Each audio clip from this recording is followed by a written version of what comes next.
Hi, Mr. Anub Ibrahim. It's my pleasure to meet the first representative of or the first batch of PVS Public School. Hi Hifaasath, thank you for having me. Ahmed. So, Mr. Anub Ibrahim, can you tell me more about yourself? I live in Kochi. I am actually running my family business. So we manufacture polyurethane foam and mattresses. So we have our own brand called Sky Foam, and we also promote a luxury mattress brand called Florid. Oh.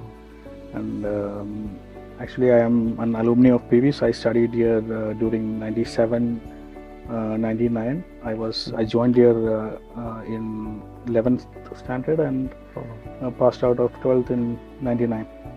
So that means it has been 3 decades since the batch has been over. Yes, 25 years to be more precise. 25 years. So after you have left, what all changes have you felt in PVS? So I don't see much of a change. I find the school very much the same, except the trees have grown. All these trees were saplings. They have all grown up to big trees. That's the only change I see. Otherwise, the school is intact.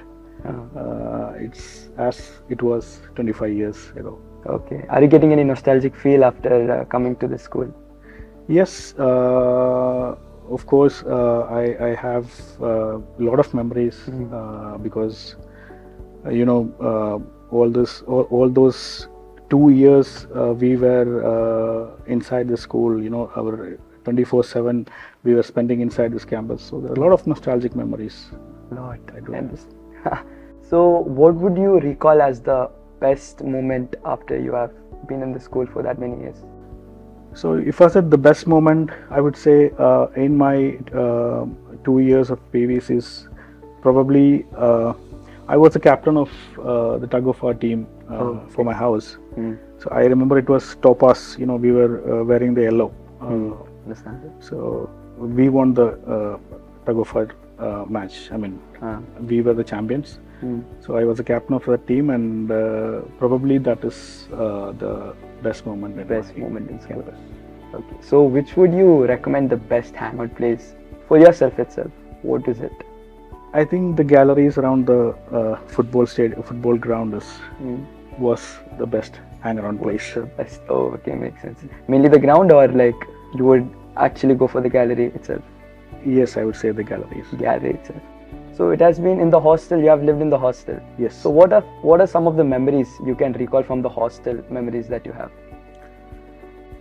Hostel, those days it was dormitories. I was living in a dormitory, and I understand now it has been changed to rooms. But my days it was dormitory, and I have very beautiful memories of dormitory life. Dormitory life is very exciting.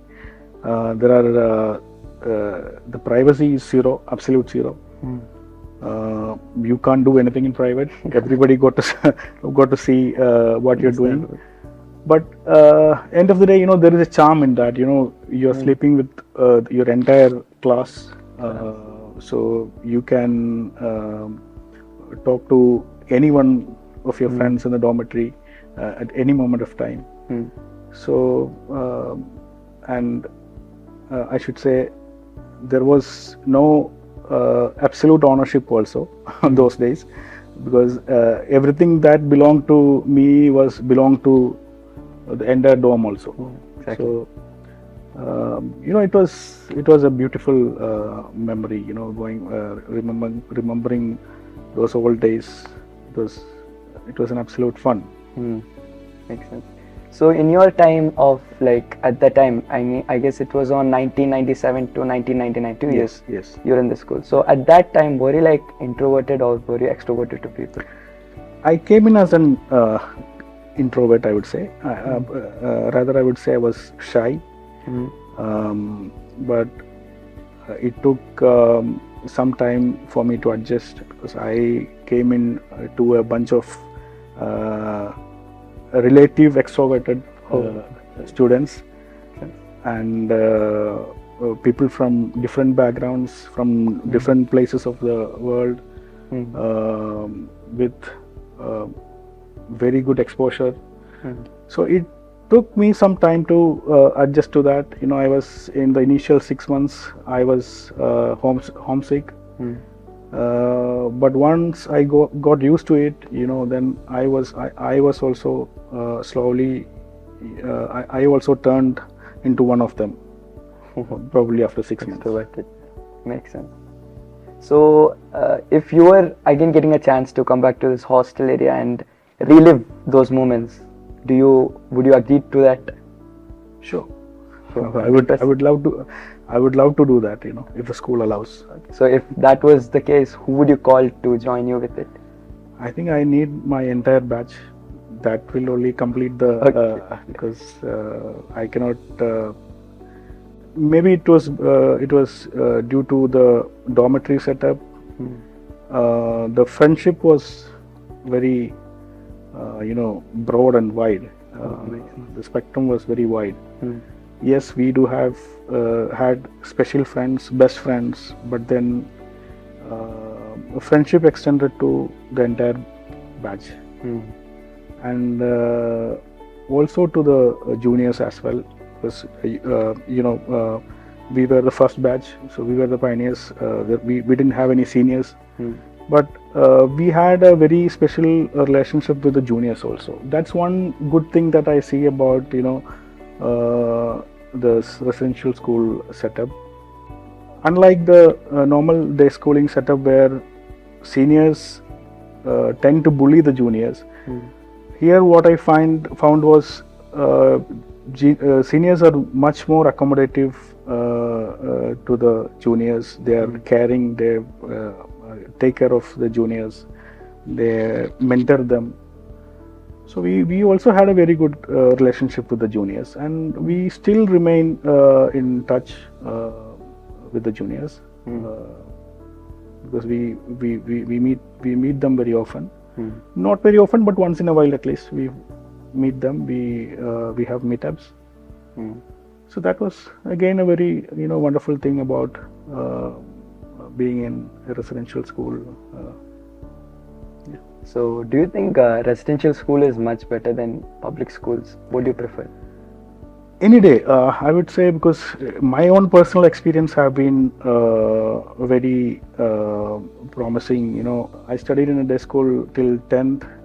I came in to a residential school, PVs on 11th, and 2 years I was here. And actually, it was kind of a metamorphosis that happened to me. So I came in as a different person. I went out as an entirely different person, in a very positive way. So there are a lot of conditioning that happened to me in PVs. So I would say residential school definitely adds value to the students. At any point of time, I would recommend any student should go through this residential school system, at least from his 8th standard to the 12th standard. Exactly. And that is the reason why probably my son is also studying here. So he's studying in 10th standard in PVs. So that is the reason I wanted to join him in a residential school. And since I have this experience from PVs, I thought PVs is the best place. Understandable. So you have a dream envisioned when you were studying here. Yes. Was that the dream where you have come to now, or was it all just gone? When I was studying here, I was very fond of computers. Actually, one of our teachers, the HOD of computer science those days, Mr. Doresami, I remember him very fondly. He instilled a sense of, a passion for computer science in me. So he used to tell me every day that, Anub, you are going to become a system programmer. So that has inspired me. I was actually a very keen student of computer science. Those days, I remember I was very good at C++ programming, and that was what curriculum was teaching. So even though I did not take mathematics as a subject for my 11th and 12th. I wanted to, after this experience, after this interest in computer science from PVs, I decided to pursue computer science for my higher studies. So I did.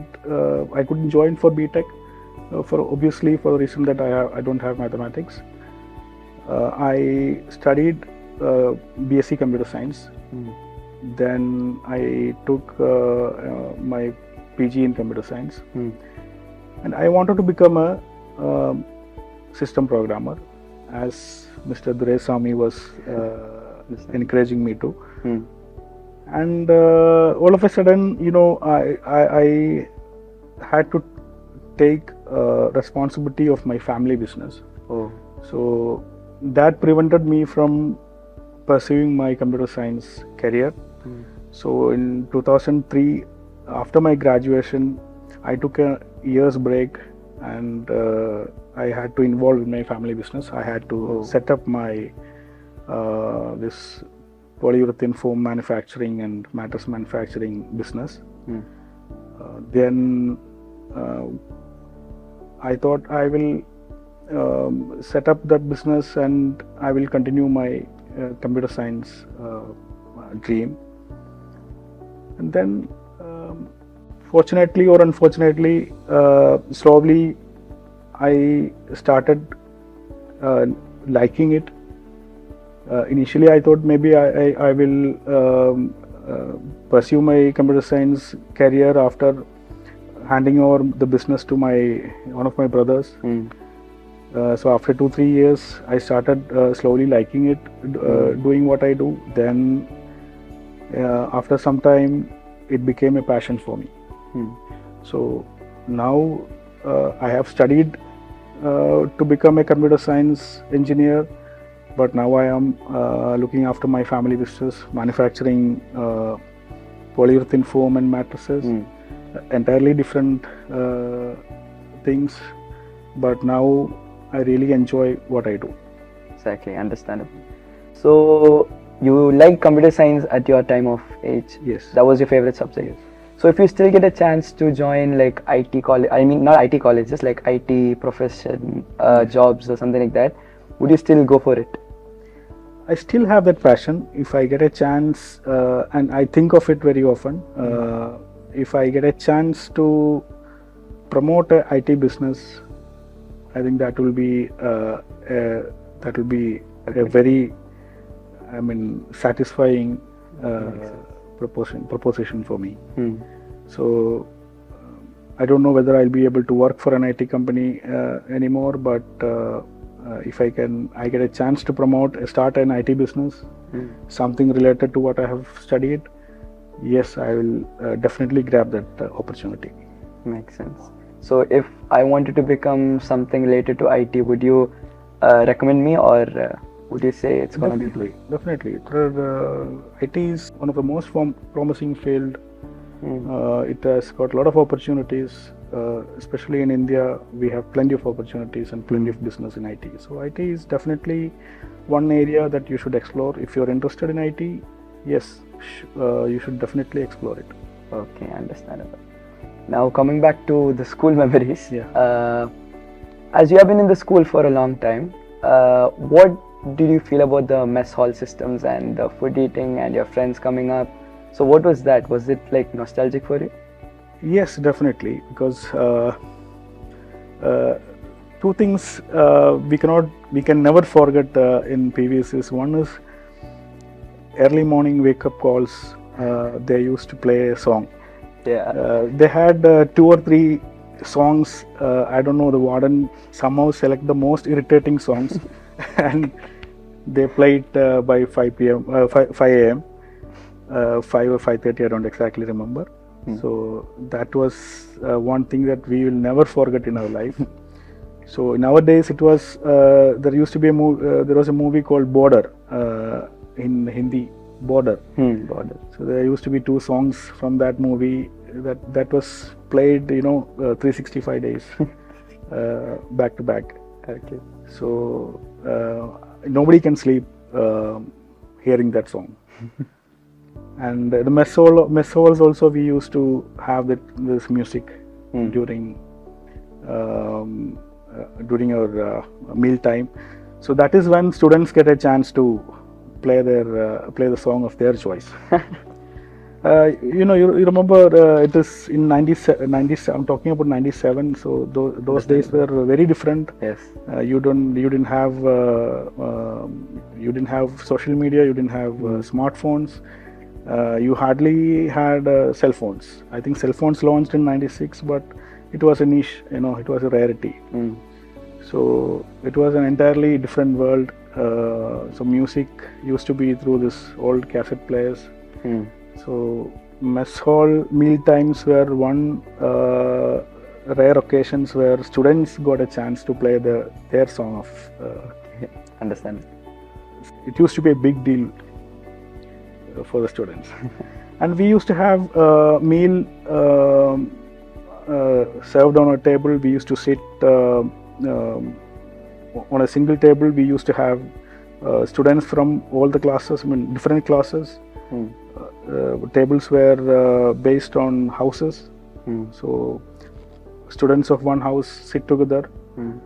They will have tables together, and tables were assigned to students. We had students from all the classes, and one table will have a teacher also.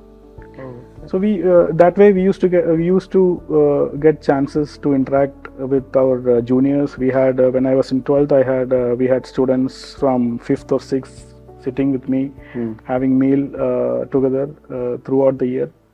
So that was a great opportunity to interact with all the students. Understandable. From all the classes, and we were pretty close. I used to know their problems. They used to know my problems.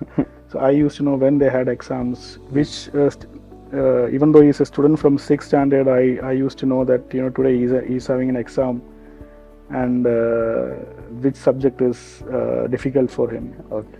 So that kind of an interaction, that kind of a fellowship was there, and I do remember that. Because we had a teacher sitting with us. So these teachers were kind of mentors. One table will have a teacher, so that teacher will talk to the student on the dining table about various issues that student faces in the school. So we used to hear that. Even we used to give our own opinions on that. So okay, understand. So you have talked about the teachers. So in the teachers area, if I'm coming, who do you think was like the most enjoyable teacher in that time, and who was the most strict teacher in the school? So I remember Mr. George Umman was the HM, headmaster. So I don't know whether you have that post right now. Maybe the senior coordinator that you call. So he was Mr. George Umman was a headmaster. He was a senior most teacher. He was teaching chemistry. So he was very. He was actually not very strict, but he used to have he used to be very formal. And I think we were scared of him. But generally speaking, all teachers were very jovial, very friendly. 90% of the teachers were more or less acted like students itself, because they were very jovial with us, very informal also. So that is one thing that I was that struck me when I came to PVs from the school where I studied till 10th. Teachers were very formal, and they always had that gap with the students. But here it was all very jovial. Students had a say. Students at least had a say, some say in the way in the way school is run. Yes. Teachers used to come for the prep during in the evenings. Yes. So we got plenty of chances to interact with them informally. So it was very interesting. It was very interesting. And some teachers used to live with. In our hostel, they used to live with us in a separate room. So that way also, too, we had a very good interaction. Exactly. So, as all of you were together as a friend, Mm. could you say me something adventurous you all did together at that time? Like very adventurous. I think life in PVs in a way itself was very adventurous, because we always looked for new things to do. Yes, there were a lot of mischiefs and adventurous things, but I don't think whether I can reveal it to you. Understandable. So that was okay. So it might have been interesting at that time, because if you had Yes, revealed- when entire class is living together in a dormitory, you are 24/7 together. You are living that life exactly. now. So you know what, and we didn't have much of an entertainment like you guys have today. Probably you guys are allowed to operate your phone. Yes. Once in a while, you may have better access to entertainment. So we didn't have any of those facilities back then. Not because school didn't allow, but it was not at all existing. Understand. So the only way of entertainment was televisions during Saturdays. Then we can go to library and read newspapers, read some books. That was it. Yeah. Even internet was very scarce commodity those days. So we didn't have much of entertainment. So obviously after the class, whenever we have free time, some mischiefs ought to happen. Exactly. Understandable. So in the time, that was very interesting for all of you all. So at the time, you all used to have a group friends. Everywhere there's a group of friends. Yeah. So your batch must have been 11th or 12th. So in those times, which place do you all prefer to hang out more in? See, as I said, I think I told you earlier. I remember spending most of the time outdoors in the stands of the football ground. So that's where we go and sit.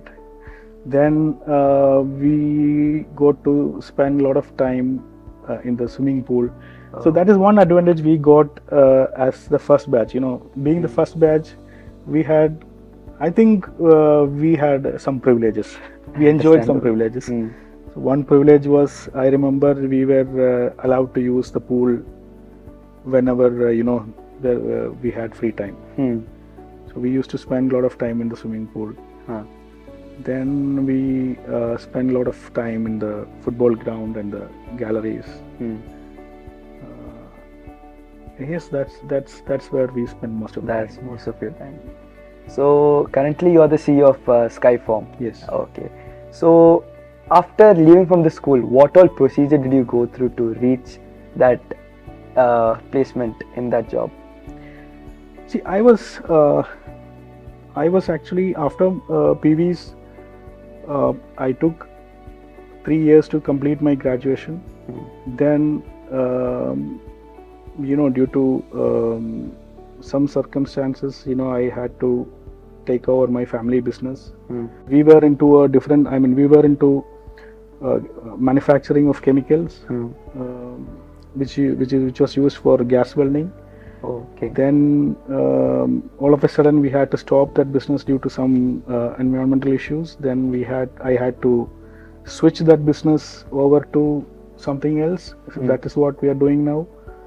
We have switched our business to polyurethane foam, which is in the common terminology what we call sponge. Okay.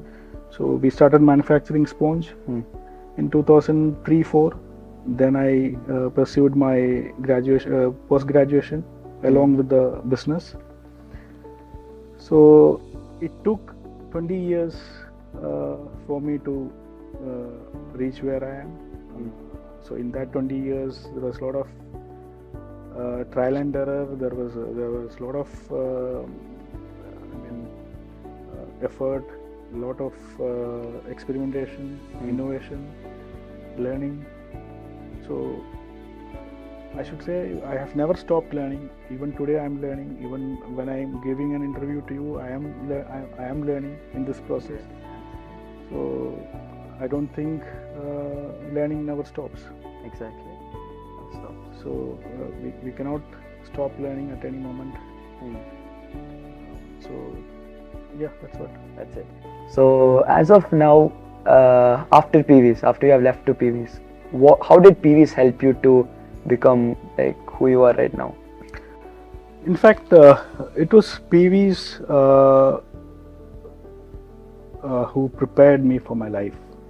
It was PVs who actually did a metamorphosis on me and prepared me for the life after my 12th. So there are a lot of things I have acquired from PVs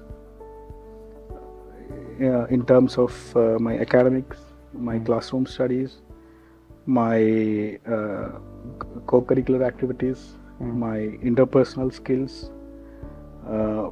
peer-to-peer learning. As I said earlier, it was pre-information technology era.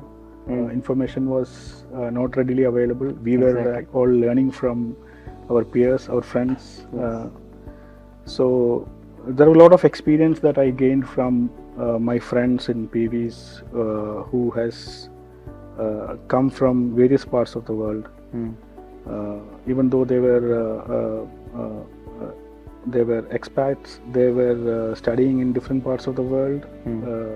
So sharing their experiences, learning from them, I have gained a lot. And if I tell you, there are two important events that happened in my life when it comes to academics. One is PVs, and second is my IAM Kozhikode MBA. So these two things, I can say that in my life there was a pre-PVs era and post-PVs era, and similarly there is a pre-IAM era and post-IAM era in my life. So these are very important events in my academic and I should say professional life. Yes. So as you have said, PVs was the most helpful thing you had. So back in 1997, okay, there were a lot of residential schools. Okay, one of PVs, and there are a lot others. Yes. What was the reason for you to join into PVs at that time? See, those days, I should be honest about it. It was those days we had very little chance to opt our school. So in fact, my joining in PVs was almost 100% of that decision was taken by my parents. Oh, okay. So maybe I had very little say about it. But that was a very good thing to happen in my life. So I'm absolutely happy about it. If I hadn't joined in PVs, my trajectory of my life would have been gone somewhere else. Exactly. As I said, my son is studying right now in PVs. He's in 10th standard. So while I thought of joining him in PVs, I asked his opinion, but because now things happen in a very different way. Yes. We have to take opinion of our children also. Yes, so I checked with him. He was kind of okay. He was skeptical about leaving home, but then after joining PVs, yes, he had some. I think he was homesick for a while, but now I think he is perfectly fine. So coming back to your question, why I chose. So I should be in a better position to answer why I chose PVs for my son. Yes. Because why I joined PVs was because my parents found it for me. Okay. So why I decided to join my son in PVs because even though there are one is I am actually I have experienced PVs. I am a PVs product. I know what I gained from PVs, what impact PVs had in my life. So it's a known thing for me, and I honestly did not check other residential school when I thought of joining my son, enrolling my son for a residential school. So I honestly did not check. I didn't check other options, and I believe that PVs is the best in the country, one of the best in the country and the best in the state. Actually, even though at the time 1997, that was very long back, 25 years ago. Yes. Means artificial intelligence or phones, mobile, social media, all this was out of range. Yes. But how did you get to know about PVs? Like, how did your parents get to know about PVs as a residential school? PVs was quite famous those days. So PVs was a pioneer in residential school in Kerala. So those days, I think we didn't have much of an option. There were no other school in Kerala which was of this standard. So now I think probably there are maybe 3 or 4 other schools have come up. Other residential schools have come up. But those days, PVs was a champion. Exactly. So your natural choice, if you want to study in residential school in Kerala, PVs was a natural choice. Okay, understandable. So if I were to, like, as if I'm studying right now, we have friends, families, all of them. At the time, even though you were here, was your parents worried about how your life would turn out or how you would pursue your future? Was there any complications like that? My parents, I don't think they were worried about. Once I joined PVs, when I am inside this campus, I don't think they were worried. And I can relate to it today because my son is studying today in PVs. I am not concerned. I am not worried about it. Exactly. I am only concerned whether about his academics, how good he is doing. But all other aspects, I know that, and even academics also, I'm sure that PVs is doing their best. So I am not concerned about his, day-to-day activities, what he is doing, how he is doing. I know that he is doing good because I have been here, I have gone through all this. Okay, understandable. At the time when you were in the school, could you say most of the best extracurricular activities? Like, for example, currently we have rifle shooting. I guess that time also it was. No, we had we didn't have rifle shooting those days. The place where you rifle shoot now was the Dobby house, the laundry house. Oh, okay. We didn't have rifle shooting, but see, the most sought after activity was football. Everybody was after football. People were football crazy those days. Oh, yes. Then we used to do swimming a lot. Some people used to play basketball. All sorts of game. Table tennis. One time, I was very interested in table tennis, and I used to spend hours and hours playing table tennis. Okay, so Mr. Anub Ibrahim, it's been a pleasure to meet you, and I'm also interested of how your life has ended up, and you are in a good position being a CEO of Skyfoam. I wish even I can become someone like that in the future, but it was very pleasure to meet you, and I liked the interview between you, and for me getting an opportunity like this was very, very much handsome. So it is nice to meet you again, and I feel like it is our time to end. So it is nice to meet you again. Thank you very much for having me, and it is how I feel coming back to the school and 25 years late after my graduation and giving an interview like this. Exactly. It gives actually goosebumps. It's kind of I don't know whether I can call it a deja vu moment. It is something like that. Okay, I'm very proud. I feel honored and very thankful for the school management for inviting me for this talk. And I wish you the very best, Hifaasath. Thank you so much. I know your exams are going on. I wish that you pass out in flying colors. Sure. I wish you prosperity and success for all your future endeavors. Thank you. Thank you so much. Nice to meet you.